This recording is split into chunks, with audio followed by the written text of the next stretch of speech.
எந்த கடவுளுக்கு எந்த வகையான உணவுகள் மிகவும் பிடிக்கும்? விஷ்ணு. விஷ்ணுவுக்கு பிடித்த உணவு என்று தனியாக எதுவும் சொல்லப்படவில்லை. ஆனால் மஞ்சள் நிறத்தில் இருக்கும் நைவேத்திய உணவென்றால் மகாவிஷ்ணுவுக்கு இஷ்டம் என்பது ஐதீகம். மஞ்சள் நிற சர்க்கரை பொங்கல், லட்டு. கண்ணன். கிருஷ்ணாவதார கண்ணனுக்கு வெண்ணெயும் அவலும் என்றால் பிரியம் என்று சொல்கிறது குசேலர் கதை. சரஸ்வதி. கல்விக்கு அதிபதியான சாரதாம்பிகைக்கு வெண்பொங்கல் என்றால் ரொம்ப பிரியம். சிவன். பாலில் குங்குமப்பூ சேர்த்து படைத்தால் எம்பெருமானின் அருள் பூரணமாக கிடைக்கும். கணபதி. பிள்ளையாருக்கு லட்டும் மோதகமும் கொழுக்கட்டை மிகவும் பிடிக்கும்.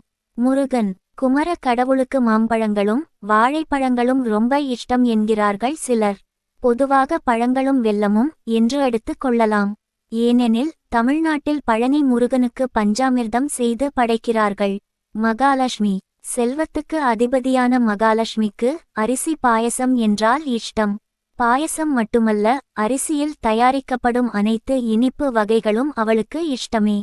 துர்கை. துர்க்கைக்கும் பாயசமும் காய்கறி உணவும் ரொம்ப பிடிக்கும். ஐயப்பன். மணிகண்டனான ஹரிஹரனுக்கு அரவண பாயசம் என்றால் ரொம்பிஷ்டம்.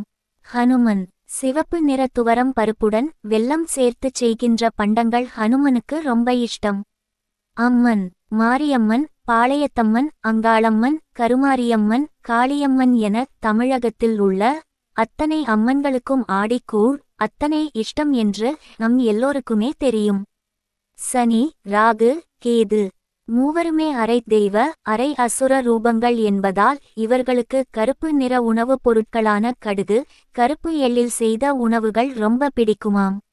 குபேரன். சாட்சாத் அந்த திருமலை வெங்கடேசன் பெருமாளுக்கே கடன் கொடுத்து உதவும் அளவுக்கு செல்வாக்கு மிக்க தனவந்த கடவுளான குபேரனின் அருள் பெற வேண்டுமெனில் லட்டு மற்றும் சீத்தாப்பழ பாயசம் படைத்து அவரை வணங்கலாம்.